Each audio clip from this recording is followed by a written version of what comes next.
leadership, management and strategy in our strategic management discourse. Here we look at how in the period of the COVID-19 pandemic, we continue to manage this by deploying effective strategies to ensure that there are lessons learned amidst this ravaging pandemic across the globe. We have a regular guest, Mr. John Wese, a strategic management consultant who will be giving us insights into what he has brought out in his presentations on taking charge of change, springing back to life in the area of business and careers. Mr. John Wese, it's nice to have you. Good afternoon. Thank you, Otto. Nice to see you too. Nice to be here. And thanks once again. And how are you doing today and the whole experience around the lockdown? It's lockdown phase 2, day 8. Well, how am I doing? Yes. I'm also gearing up for whatever consequences that we're going to face, first as an individual, then the next as the head of a firm, you know. So, yes, I'm just like every other citizen. You know, we are in an unusual situation. Yeah. It's a situation no one has ever been in. Okay? But we trust God. We're waiting. We're giving our best shots. We're holding on, just like we encourage our fellow citizens. We're also holding on the best that we can, putting ideas together to stay through the season. Very important. The truth is, Otto, this is a marathon. Yes. A marathon, you said. This is a marathon. It's not a dash. Not it's a not dash. a 100-meter dash. It's a marathon. Yeah. All right, so as we go into this, let's just give you the updates on the current COVID-19 cases in Nigeria from the National Center for Disease Control. At this point, we have 665 confirmed cases of coronavirus COVID-19 in the country, and we have 188 recoveries with 22 deaths. That's the update on the COVID-19 development in Nigeria. So if you were trying to confirm that, let me repeat it again. 665 cases confirmed so far, 188 recoveries, and 22 deaths. So Mr. John will say this definitely, from the analysis, is 31% recovery level. Is that satisfactory at this point? 31% nationally? Nationally. Good. If you look at, with respect to the resources, someone may disagree with me, but you see, I'm a realist. What do we have? I think this time should create space for realists to make things happen. You see, reality is far more important than anything else that we are talking about now. Yes. What do we have? You get the point. That's far more important.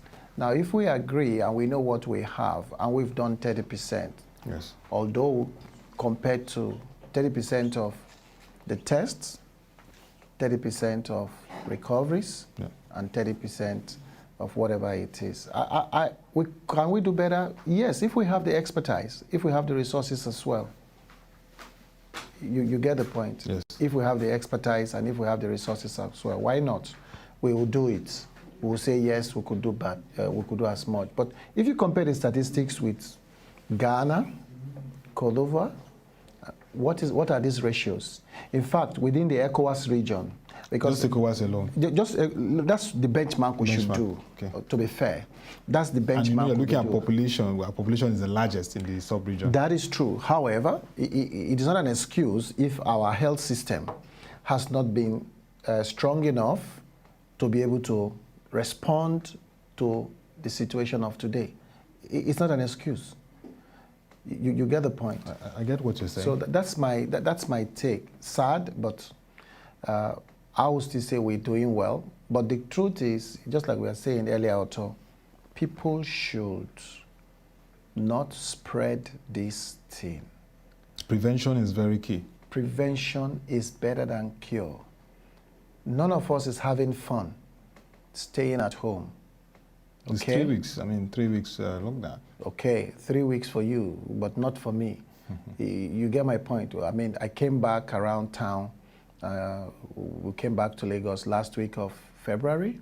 Okay, so from that time to now, we've been at quite home, working different from, for you. I've been Remote, working from home. yes. Before it started. Yeah. At least you could go out briefly, but now you ain't going anywhere. Yes. Nobody's going anywhere. So I think we need to take these instructions.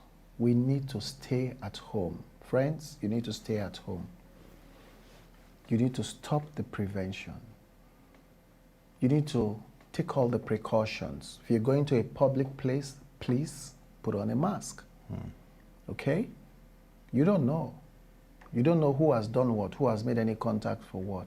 And you know, Mr. John, what has been on my mind is the fact of how this is managed. For example, we've seen that in France, in UK, in Singapore, it has been extended, while countries like Denmark are beginning to ease, like open up their schools from kindergarten to primary level, and then South Korea begin to ease. So from your strategic management hat, how do you advise leaders at this time? Because there's a lot of pressure. Do you prioritize economy over health?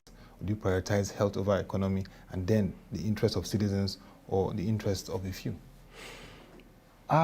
Each country has its own peculiarities. I remember in one of my tweets, I had said we didn't need a total lockdown of the entire country, and that's okay. For Nigeria, we didn't need a total lockdown. We didn't need it. But you know, state governors have taken the initiative to.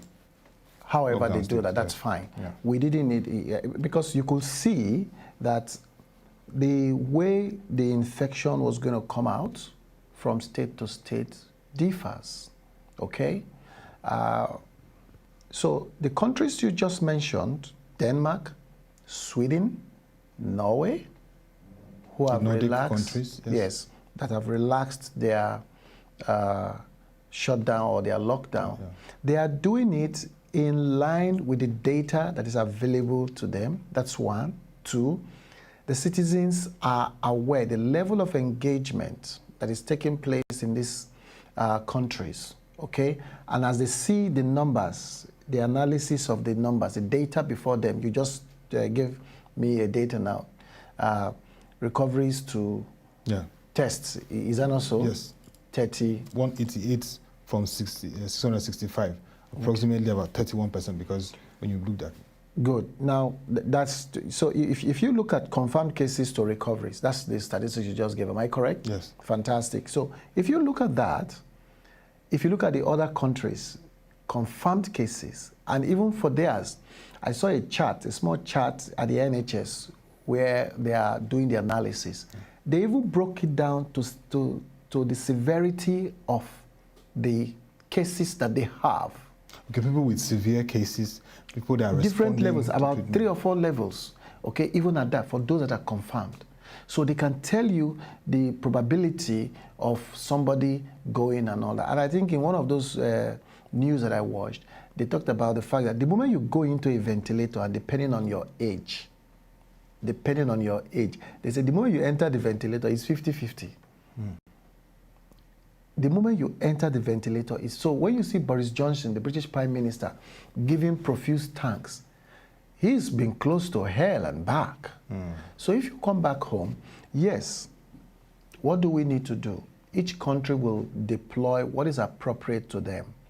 And that's the beauty about data, because you are transparent enough to be able to share with people. So if you go to the sites of these countries, the UK has said they're going to extend theirs. Okay? Meanwhile, this other country have relaxed, South Korea and all that. These are generally very disciplined people. Even Ghana has relaxed theirs. Yes, they've relaxed because they've been able to generate an appropriate pattern. That's what the president said. They've used data to back up their you can't run away from data. In ProShare, we say in data we trust. Yes. So data is very critical in approaches like absolutely. this. You say in data we trust and not that kind of a thing. So the data that we have, especially for Lagos, Ogun, and the FCT that are complete lockdown, okay? What is the data talking to us? What is the level of house to house that have been done in Ogun, that have been done in the FCT, for example? Okay? And the other states that we are seeing new cases, the other states in Nigeria that are seeing new cases, what is the rate of test in each state? How are they doing their contact tracing? So that's what will govern, in my view, what strategy to deploy. Do we want the economy to open? We want the economy to open like yesterday, okay? But like they say, it is when you have people that you'll be talking about the economy. You need to protect your citizens first. God forbid. We saw people on the streets in Iran when it started, okay, falling and dying as a result of this. So that was why the government had no choice. They released the first 10,000 prisoners to say, you guys can go. Because at the rate at which it was going, they will not be able to handle it. Yeah. If the community spread takes place, or the community infection takes place in our nation, we are in trouble. So let's look at what the data is telling us. Okay, that's one. Then let's look at how our people are willing to comply.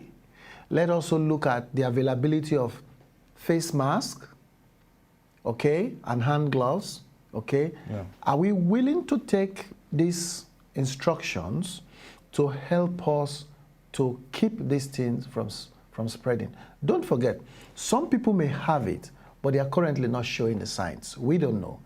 Here is a virus that the global experts are still studying the way it behaves. The patterns. Yes, they are still studying the way it behaves.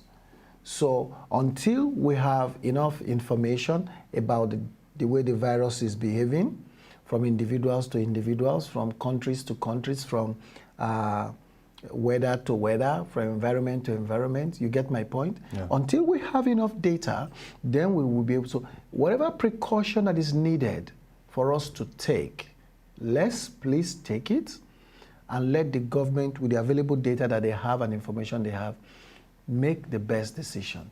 It's a tough one. Very tough one. Very, very tough one. And speaking about taking tough decisions, we'll continue with our taking control of change, springing back to life, career and business. So we're going to part 2 for the individual. Thank you, Mr. John Wese, you can proceed. Thank you. You know, when we tell people about what we are going through and what needs to be done, we are saying that because we know that if people are able to take control of what they are faced with, they will be able to manage the future better. All of us were in this together. None of us were alive when we had something near this in 1918. However, if you are able to look towards the future like we shared yesterday, what did we say? Yesterday, when we started the taking control of change, we said the goal for this session of our conversation on the Chronomic Watch is to help you move beyond where you believe you can control or you cannot control to manage your response. That's the first goal. The second goal is to move you from the state of powerlessness to believing that you can still make a difference within the context of the distress that you are going through. We are also saying, with what we have shared yesterday, and I'm going to add today to you, is you should be able to move from fear to faith. You get the point? Yes. A lot of people, as these numbers are coming up, look at what we heard, what is happening in Kano. Yeah. People are already afraid. So we are also saying that there are possibilities within this environment. I need to don a different kind of heart to see the possibilities. I need to don a fresh kind of heart or a new lens so that I can see the possibilities within these uncertainties. That's what I'm trying to help you see. I am not coming with a silver bullet. I'm trying to tell you we are going together, we are going to do this together. And I shared that there are 3 things you need to understand. 1, the things I must accept. 2, the things I can negotiate or I can influence. 3, the things that are totally at my or my team or my firm's control. It's not a silver bullet, but I'm asking you to be curious. I'm asking you to take a fresh look at what you're currently going now and how you can manage this. This was what we started yesterday. Yes. This is what we started yesterday, and I began to talk. So that was just a recap of what we did yesterday. Today, what I want to do is I want to focus on the individual. I want to focus on the individual so that let's see how you can run with this going forward. Now, what I'm trying to share with you is, let's assume you've lost your income or you have the fear of it happening. The probability is quite high. Now, these are reality situations for you and I. So as an individual or a former employee or a current employee, what are the things that you can negotiate? Now, I have a some shopping list, I call them shopping lists, of suggestions that you could look at. Now, let's look at each a little bit more. The first thing that could come to your mind while you are looking at the things that you can negotiate as an individual for you to survive this season and what is going to happen post the lockdown. That's what I'm talking about. You are going through a distress, you are going through a psychological trauma, you are going through a mental trauma. Certain things are going through your system, you are feeling distressed. As an individual and you are employed, can you take a pay cut? Can you consider volunteering? Can you look at the possibility if you are currently employed or you have the fear that you might be asked to leave, because the reality is dawning on every organization? Can you request for a vacation? What are the possibilities of another job? Can you also negotiate your expenditure profile, looking at what you currently have, both in your savings and in your current account, as the case may be? Can you look at what are the offerings your firm is giving you or you can give? Or are you thinking of going solo should it emerge that you actually have already lost your job? What can you do? So these are the questions, these are the possibilities that you need to negotiate. Like I was sharing with Otor yesterday, I said negotiation takes place in different form. In our negotiation class, we said what we normally say is negotiation takes place first with who? With parties. That's true. But with who first? With you. Me, yes. You negotiate, you are negotiating with yourself. The moment you have more than one option, the moment the party comes in, that is when negotiation starts. So these things that I can negotiate are things you need to talk to yourself about, are things you need to ruminate about to now see how you want to make this, how you want to take these steps towards realizing the change, towards looking at the new future that you have, and you prepare for it with confidence and with gusto. In doing this, the next thing I talked about was the things that are totally at your control as an individual or your team control. If you have probably lost your job or you have the fear of losing your job, the first question is, let's say I have lost my job or I'm going to lose my job. The next question is, what value am I bringing? Because you understand the competencies and the skills that you have, these things are totally at your control. What competencies, skills, and experience do I have if I am looking for a new job, if I want to volunteer, okay? If I'm even thinking of going solo, what competencies do I have? What are the critical jobs that my firm is willing to keep for now in this period? Yes. What is priority for my firm? So as an employee, what are your priorities? What are you looking at? The decisions that I make within my value proposition will determine the kind of control that I decide to take. And I do not need to live in denial about this. Then the actions, the expedient action that I also take helps me to know what my next steps are. So in everything that you are looking at, my question is, if you look at the offers your firm comes to you and says, for example, John, we are going to ask you to leave. You know, the question I'm going to ask my employer is, okay, sir, HR, what are the offers you have for me? What are the offers you have for me? So as an employee, if they don't make any offers to me, can I make offers to my employer? I am willing to take this court. I am willing to take that court. You see, that's where negotiation comes about. So you need to think.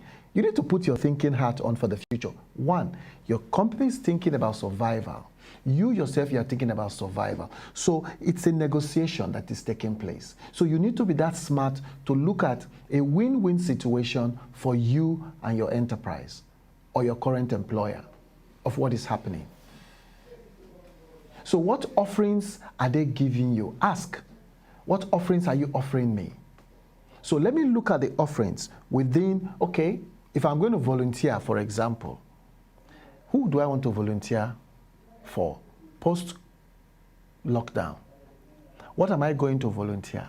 What skills am I bringing? What competence am I bringing? Because the concept of volunteering is not so common in our climb. Yeah. Okay? Everybody wants to be paid for something. But guess what? Sometimes you need to do that. Sometimes you may even need to take a pay cut, like I suggested. Can I take a pay cut and you keep me in your employment? So your employer will look at you and say, really? Okay, what are you thinking about? I can still offer you this. Your employer has probably made up their mind to ask you to leave so that when things come back, you'll be our first port of call for you to come back. But can I negotiate my way with my employer? You think you can't do it. You can. You have not just asked. You need to make this offering to your employer and say, okay, can I take a pay cut? So you begin to look at the elements that make up your pay slip and begin to make a negotiation. But you will have done those negotiations with yourself because you will have done the arithmetic, which was why I was saying you've got to write these things down. It's not something you cram. You've got to write these things down. Do the arithmetic. Look at what it is, especially if you look at your commitments, which you have to do. That's one. Two, if you are going to go on a forced vacation and your employer says, okay, fine, you're going to go on a forced vacation, but we're not going to pay you. You say, really? I am willing to forgo my vacation allowance for this period. I'm willing, don't worry, I would still like to be a staff of this firm. And let's look, I know you're going through a difficult time. You've got to switch your heart to the position of your employer because every organization is going through humongous challenge right now. Don't doubt it. I can tell you that. So if you look at vacation, do I go with pay? Do I go without pay? Or do I halve my vacation allowance? These are options in terms of negotiation because they help you to put yourself forward for survival while you still want to be a staff of that firm. If I'm going to look for another job, which industries are likely to recruit within my value proposition, my skills, competencies, and experience that I have to bring? Now, what kind of employment can I offer them? Because everybody is going through a new experience.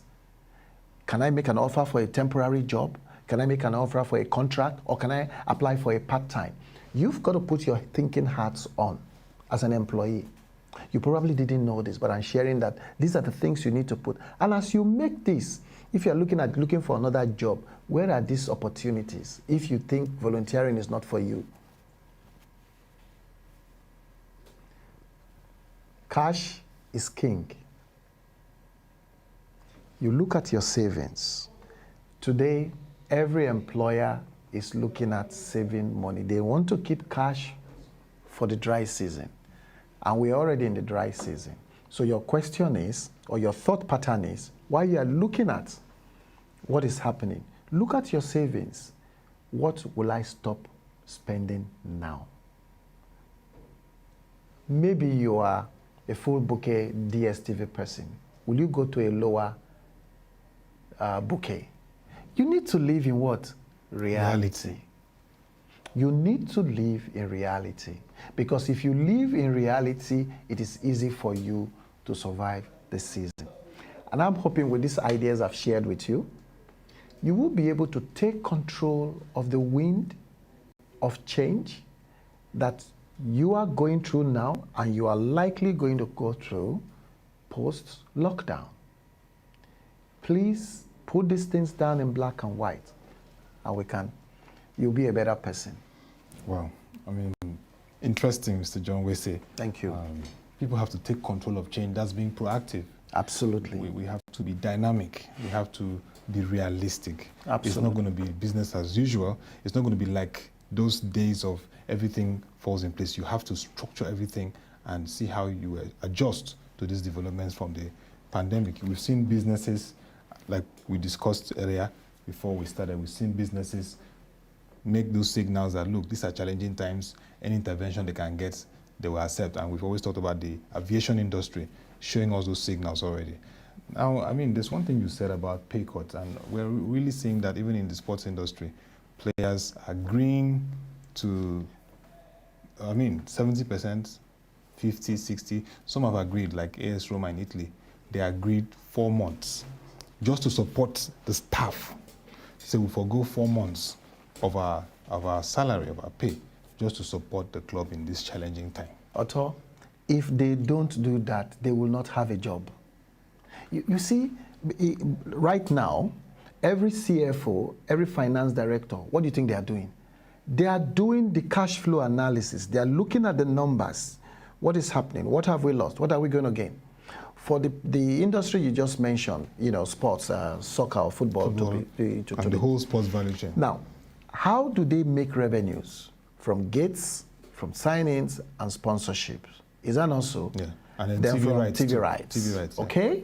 Now, for how many weeks have we not played? So they've lost revenues that probably even has been paid ahead for TV rights. Is that not so? Also signed up already. That are signed up. So you've lost revenue. You're not going to recover those times any longer. So those are the avenues that your club or their club was hoping to make money to pay them, and with respect to performance. And if they're also performing, you get the point. Because as you perform and you go ahead, you're going to earn more. You're not just winning the trophy, you're also winning lots of cash to go with it. So that's the same thing. So it's not tomorrow. From tomorrow, we're going to be talking about enterprises, firms. To see how we're going to look at that critically. Very, very interesting to see how they can navigate. How they can navigate this season. So you need. I'm happy that some of these players are seeing this thing, because this is not the time for you to hide. Guys, this is the cash flow. This is the financial status that we are in. And by the way, talking about those societies that are heavily on credit. Look at what happened. I was watching you earlier in the morning session, where we were talking about the spot market for the U.S., index, the oil, the price, and the WTI and the Brent, the whole development. So if you look at that, this is because where this product is needed, oil and gas industry. Where this product is needed, are they in service? No. They are not in service. So how are they going to make money to sell? Okay? But meanwhile, guess what? The wellheads must be maintained. Yes. At the both offshore and the land rigs or whatever. Operations. Those things must still be there. So and you have a whole chunk of people along that supply chain for this particular product. A whole lots of interest. So a lot of people are going to currently have even lost their jobs. Okay? So when you see those things moving like that, people know what they are talking about. It's about numbers. It's about numbers. And there is no CEO today, although I can tell you that. No CEO today that is finding things funny. Maybe unless you are in telco. Even the telcos may tell you that there's still some issues they need to look at. Look, their problem is if they don't have enough infrastructure. Yes. I was watching the CEO of Vodafone. The issue in Nigeria, unless they don't have enough infrastructure to support the demand. Now they are suffering from overcapacity. Sorry, excess demand. Yes. We can see the way the internet this thing have dragged. So if you take it, I think it's fine. So pay cuts, strategy, and negotiation will be very key in the days to come, post-COVID-19 across companies. And we have to be very strategic as individuals, taking control of the change, looking at our careers and how we would shift and manage the period. Thank you very much, John Wese. My joy. Looking forward to having this again tomorrow or to this period and this week. Thank you. That will be all for the Strategic Management Afternoon Chrononomics Discourse, where we look at leadership, management, and strategy. We'll continue this tomorrow, so don't miss it. You can join us this evening by 6 p.m. for the live stream of the human angle, where we give you the developments around COVID-19 and how it impacts humanity. We'll also share interesting stories of how people are supporting those in need and also the health workers who are doing great jobs in this period and this time. Also, don't forget that ProShare Nigeria, leading information hub, has provided for you a platform that gives you up-to-date analysis on the impact of COVID-19 on the global African and Nigerian economy.